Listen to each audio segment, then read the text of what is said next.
The chamber of the Galactic Senate shimmered with crystalline light, its towering columns built to make even the most seasoned commanders feel small.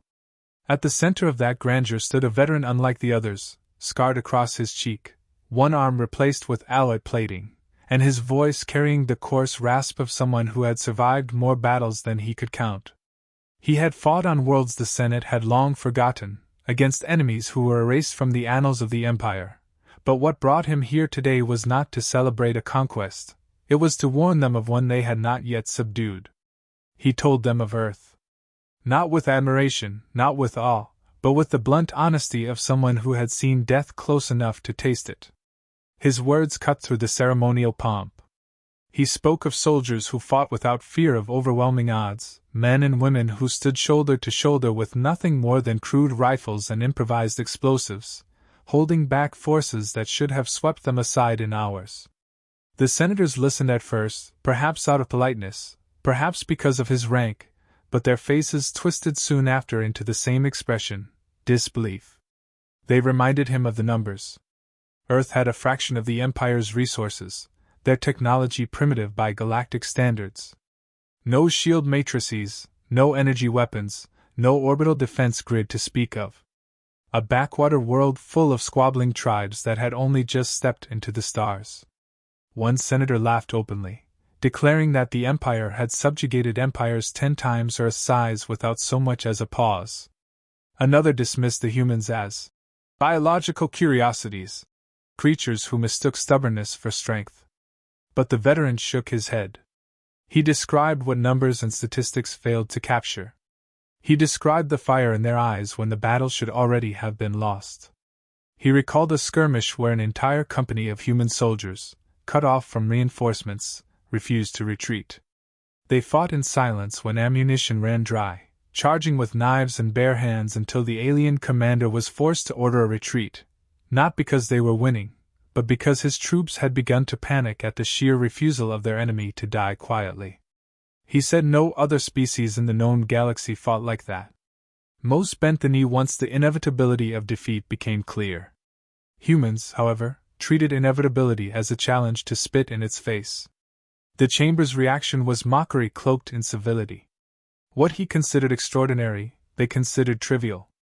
Every primitive species resists at first, one senator remarked. They always fight like demons for a few weeks, then reality crushes them. Earth will be no different. Another scoffed that his old age must have clouded his judgment, that he mistook desperation for valor. Still, he pressed on. He told them humans did not fight for the survival of a tribe or even a nation, but for an idea, freedom. The concept baffled the aristocrats who lived lives of comfort within the Empire's core worlds. They had long forgotten what it meant to fight for something intangible. To them, battles were ledger entries, resource gains, border adjustments. To humans, every battle was personal, every loss a scar carried in blood. The veteran's voice grew heavier as he recounted the sound of human soldiers singing while surrounded, voices rising defiantly against the silence of the void. He admitted he had been unsettled, even afraid, though fear was something long trained out of him. That memory haunted him still, because he realized they did not need to win to break their enemies. They only needed to refuse defeat. He looked around the chamber, locking eyes with those who dismissed him, and told them plainly, "You cannot measure humans by numbers. They are not the strongest, nor the fastest, nor the most advanced. But they will not stop. They will not bow. And when you believe them broken, they will rise again." For a brief moment, there was silence. The grandeur of the chamber seemed hollow, fragile against the weight of his words. But then came laughter again, the rustle of robes, the casual wave of jeweled hands. One senator declared that the Empire's fleets would blot out Earth's skies, and that humans would fall to their knees as all others had.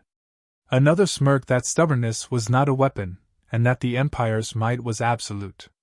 The veteran lowered his gaze, knowing nothing he said would alter their arrogance. He had lived long enough to recognize the blindness of power, the way conquest dulled the senses of rulers until they mistook inevitability for destiny.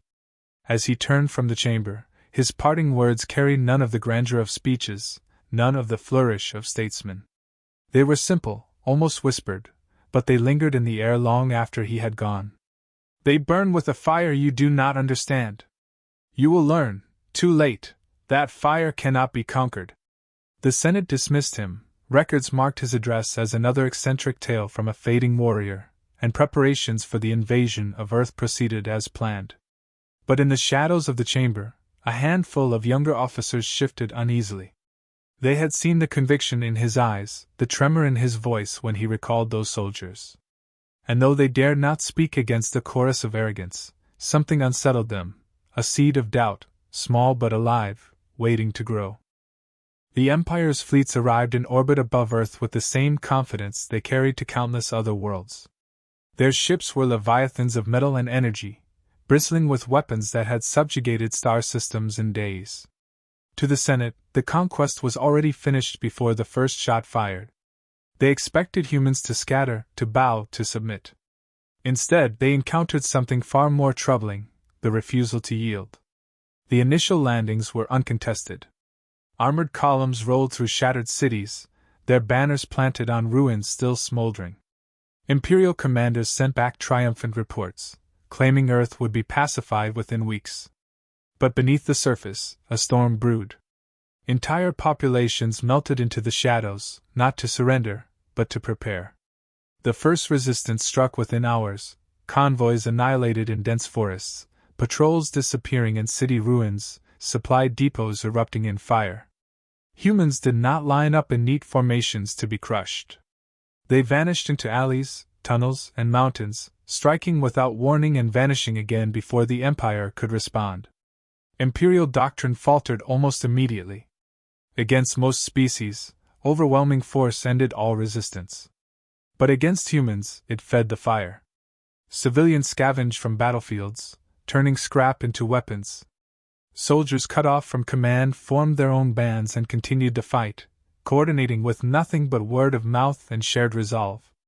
Alien commanders were unnerved by the chaos. They expected panic. Instead, they found ingenuity. Reports carried back to orbit painted a picture of warfare the Empire was not prepared to face. Entire battalions were delayed for days by mines built from household chemicals.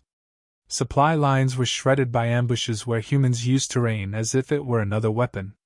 Bridges collapsed beneath armored vehicles not through demolition charges, but through carefully weakened supports.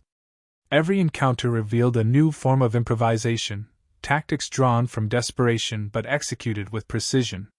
What unsettled the invaders more than the tactics was the psychology. Captured soldiers spat curses rather than beg for mercy. Prisoners defied interrogators, offering false information with such conviction that hours of resources were wasted chasing ghosts. Some laughed in the faces of their captors, mocking them even as they were beaten. No alien army in the Empire's long history had shown such behavior. Most species clung to survival above all. These humans seemed to embrace resistance, as if it were their nature. Imperial officers reported frustration escalating into fear. The humans were not stronger, nor more advanced, but their spirit was unshakable. Even in defeat, they made victory costly. Small skirmishes left alien soldiers scarred by the sheer ferocity of their foes. Stories spread of units wiped out by humans who fought long after wounds should have killed them. Others whispered of civilians arming themselves with nothing but tools, charging into fire just to buy time for others to escape. The occupation began to feel less like conquest and more like standing in quicksand, sinking deeper the more they struggled. Above it all, the Senate still dismissed the accounts as exaggeration. To them, these were isolated acts of savagery. They believed the pressure of sustained occupation would eventually break humanity, as it had broken so many others. Yet the veterans' words, long forgotten, began to echo again through the minds of officers fighting on the ground. Each day proved his warning truer: humans would not bow. Resistance did not remain scattered for long. Across continents, disparate groups learned to coordinate. Raids became orchestrated campaigns. The Empire tried to root them out with terror, burning villages, executing prisoners, punishing entire cities for defiance. But every act of brutality only multiplied the enemy. Soldiers who witnessed their homes destroyed did not surrender, they fought with greater fury. For every human executed, two more rose with vengeance in their eyes. The Empire had expected a swift victory. Instead, it found itself drowning in a war without fronts.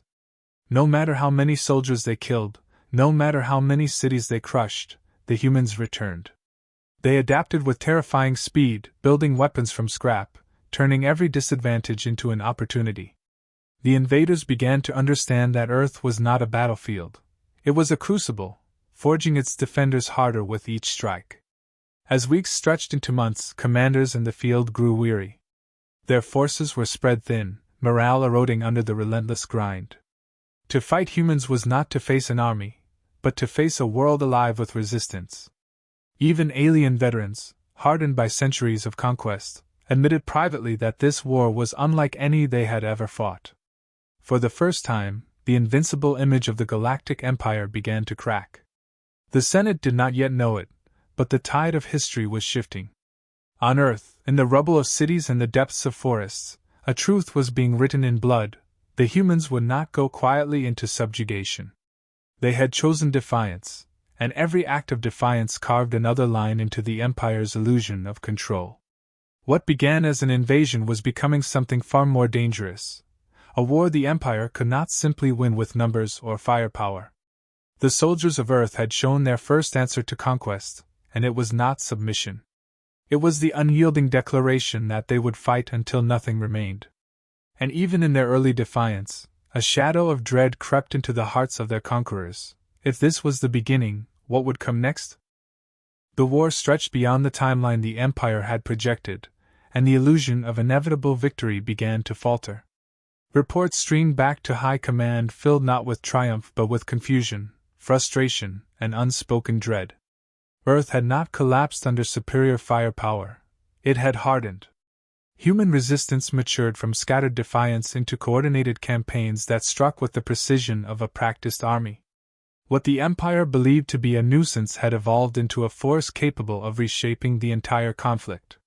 Human ingenuity turned every captured fragment of alien technology into an advantage.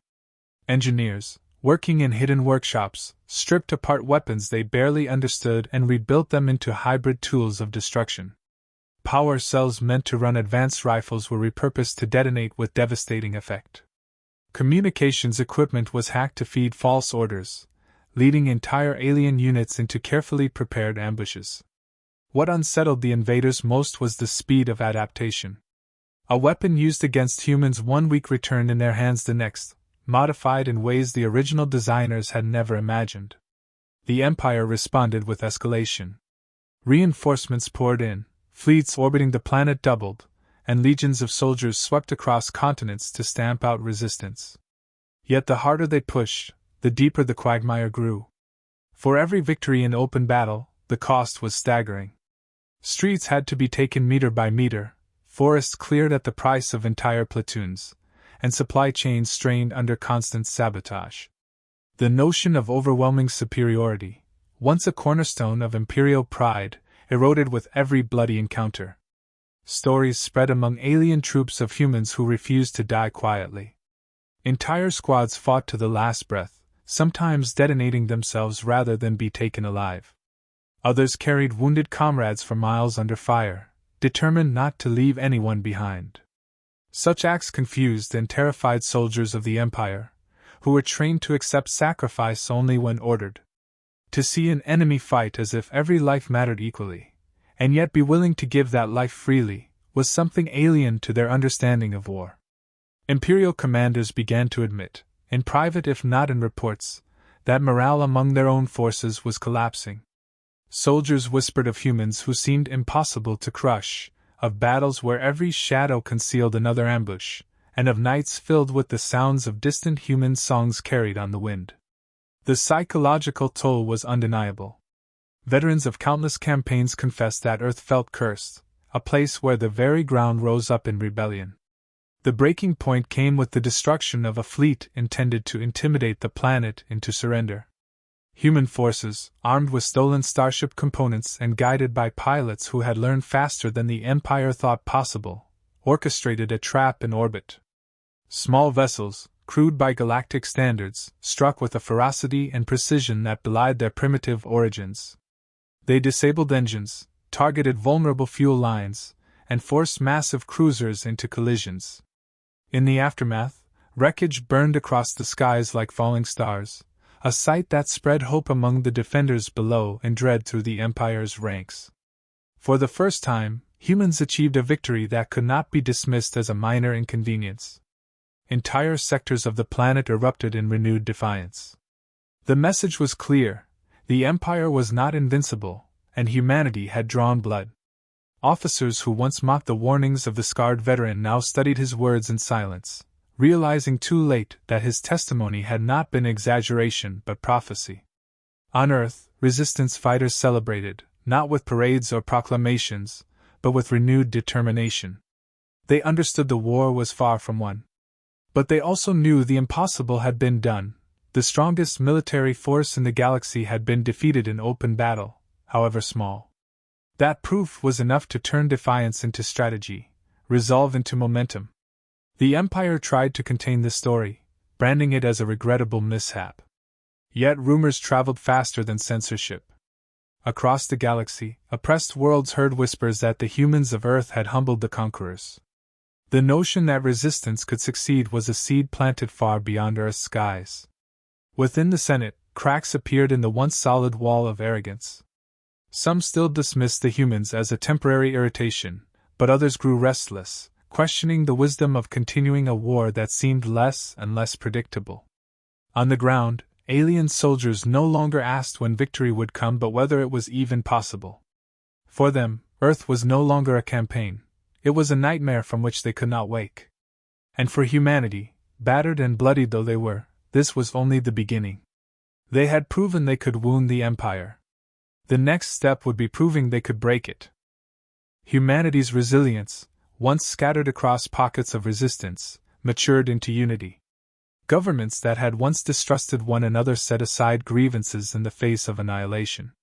Former rivals shared intelligence, coordinated strikes, and pooled resources. Networks of fighters, engineers, and civilians formed an interconnected web that no orbital fleet could sever. What began as defiance evolved into a global front. For the first time in history, Earth stood united under a single cause, not conquest, not ideology, but survival. This unity magnified human effectiveness in ways the Empire had not anticipated. Resistance groups across continents synchronized their campaigns, timing ambushes and raids so that alien forces were forced to divide their attention. Where the invaders concentrated on one region, uprisings erupted in another. The Empire's legions found themselves in a perpetual chase, never striking fast enough to contain the momentum. Behind every retreat, humans grew bolder, armed with weapons that bore both alien designs and human alterations. Improvised spacecraft began to emerge, patched together in hidden facilities, built from captured parts and relentless determination. The Empire sought to break this surge through brutality. Cities were leveled from orbit, entire populations slaughtered to serve as examples. The strategy backfired. For every smoldering ruin, tenfold hatred rose from survivors. Outrage hardened into resolve, not despair. Entire villages armed themselves after bombardments, refusing to abandon their homes. Civilians became combatants overnight, wielding captured rifles or crude explosives. The more destruction the invaders wrought, the more inexhaustible their enemies became. Alien commanders soon realized that fear, their most reliable tool of conquest, had no purchase here. Amid the growing conflict, whispers of the scarred veteran reached the ears of human fighters. Word spread of an alien who had once stood before the Senate to warn of their strength, ignored and dismissed. To humans, he became a strange but fitting symbol, proof that even their enemies recognized their spirit. To young Imperial officers, he became something else, a reminder that arrogance had blinded them all. Some began studying human tactics in earnest, not out of admiration, but because survival demanded it. Still, the Senate resisted the truth, clinging to the illusion of control. Human advances did not remain bound to their planet. With salvaged ships and daring ingenuity, the first expeditions broke free of Earth's gravity, not as explorers, but as hunters. These makeshift vessels launched sudden strikes on lightly defended outposts and resource depots, crippling the Empire's ability to sustain its war effort. Each raid sent shockwaves through command structures and used to defending their own borders. What had begun as a campaign to suppress one world now spread uncertainty across the stars. For the first time in centuries, the Empire's war machine faltered. Supplies dwindled, soldiers grew restless, and the myth of invincibility unraveled. Entire units fought not with confidence, but with the dread of being ambushed by an enemy who fought like no other. The cost of every operation mounted beyond reason. To sustain dominance over one defiant species, the Empire poured more resources than it had for entire systems combined. The arithmetic of conquest no longer favored them. On Earth, unity deepened further. Scientists, soldiers, and civilians worked side by side, trading knowledge without the barriers of nation or rank. Every breakthrough was shared, every innovation tested and deployed within days. The pace of adaptation stunned the Empire. Technologies that should have taken decades to master appeared in battle almost overnight. Humanity's ability to learn, to turn every failure into progress, became as formidable as their ferocity in combat. Alien veterans began speaking quietly of a growing dread. Humanity was no longer merely resisting, they were evolving through the war itself. Every battle sharpened them, every loss forged their determination, every victory amplified their reach. What had started as survival was turning into dominance. The Empire faced not just a people unwilling to surrender, but a species learning to wield the very tools of their conquerors with frightening speed.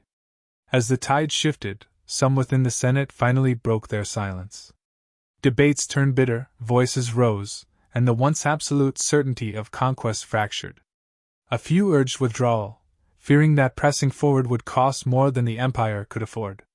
Others demanded escalation, unwilling to concede to primitives. Yet even as they argued, the truth pressed in: Earth was no longer a world to be conquered. It was becoming a rival force. What the Empire had unleashed was not the destruction of a fragile species, but the awakening of a unified humanity. And in that unity, the galaxy glimpsed the shape of something dangerous, something that no fleets or legions could easily contain. The fire the scarred veteran had spoken of now burned openly, not as a warning, but as a reality. Humanity had turned resistance into offense, and the war was no longer about survival. It was about who would shape the future of the stars. The war that was meant to be a swift subjugation had transformed into a nightmare for the Empire. What began as an invasion had become a retreat marked by desperation. Human offensives surged across continents, not as scattered raids but as coordinated campaigns with precision that rivaled the Empire's own command structures. The invaders, once confident in their dominion, now found themselves cornered, their advances reversed by an enemy they had dismissed as primitive. Human forces no longer waited for the Empire to strike. They pressed outward, seizing alien bases, dismantling their technology, and turning captured strongholds into fortresses of their own. What the Empire lost in Earth's cities, they could not regain in orbit. Human pilots, once inexperienced and reckless, now mastered stolen craft and bent them to their will. Battles in the skies ended with cruisers falling in flames, chased by fighters that should not have existed. Every victory proved not only survival but ascension. The scale of the reversal spread beyond Earth. Colonies under Imperial control began hearing of human triumphs. Whispers of resistance turned into uprisings, inspired by the impossible, the Empire humbled. Garrisons in distant systems found themselves battling unrest as much as supplying the war on Earth. The myth of unstoppable conquest collapsed, and with it, the morale that bound the Empire's armies. For every human victory, countless worlds gained the courage to imagine freedom. The Empire attempted escalation one final time. Massive fleets gathered, their commanders vowing to scour Earth with overwhelming force. But when the offensive came, it faltered against the defense that was no longer improvisation. Human forces anticipated the assault, striking at supply convoys before the fleet could even assemble in full. Coordinated ground assaults disrupted staging areas, while sabotage crippled communication lines. By the time the Great Offensive began, it was already unraveling. Ships fell to coordinated barrages, soldiers found themselves trapped in cities turned into killing grounds, and commanders discovered too late that humanity had outgrown the role of the victim. The Senate, once drunk on arrogance, faced the truth in shameful silence. Generals reported catastrophic losses, fleets reduced to wreckage, and soldiers refusing to fight against an enemy they now feared more than they hated. The old veteran who had once warned them was no longer mocked. His words echoed across every chamber and corridor. Humanity could not be measured by numbers, nor crushed by force. The fire he had seen had now engulfed the Empire's might, and nothing could extinguish it. Humans did not stop at defense. Their forces carried the war into the stars, raiding colonies, striking supply hubs, and liberating systems that had endured centuries of occupation. Alien populations who once despised their human overlords now welcomed them as liberators, stunned that the impossible had been achieved. Each victory expanded humanity's reach, each liberated world a reminder that the tide had permanently turned. Among the Empire's rank and file, despair hardened into fear. Tales of human soldiers who fought through wounds that should have been fatal spread like wildfire. Others spoke of captured starships crewed by men and women who fought as if their species' future depended on every battle, and in truth, it did. The psychological toll became unbearable. What had once been whispered among soldiers now reached commanders themselves. Perhaps the war was unwinnable. In the end, the Empire bent not from mercy but from exhaustion. They sued for peace, not out of respect but because they could not endure the bleeding. Their surrender was cloaked in language of diplomacy, yet everyone knew the truth. The greatest war machine in history had been humbled by the very species it had mocked. Humanity had not only survived, they had carved their place into the galaxy with blood, steel, and unbreakable will. The scarred veteran lived to see it. No longer ridiculed, he was honored as the voice who had spoken truth when no one else would listen. To humans, he became an unlikely ally remembered for his warning. To his own people, he was a reminder of arrogance paid for in blood. And to the Empire at large, he was a ghost of a lesson carved too deep to forget. In the aftermath, humanity did not proclaim themselves conquerors. They simply stood unbroken, their message carried through every shattered fleet and abandoned colony. They were not to be underestimated again. The galaxy had learned what it meant to face a species that refused to yield, a species whose greatest weapon was neither technology nor numbers but the relentless fire of will. The lesson rang clear and eternal. Against Earth's soldiers, empires could fall, fleets could burn, but the spirit of humanity would endure, unbroken, unstoppable, and forever feared.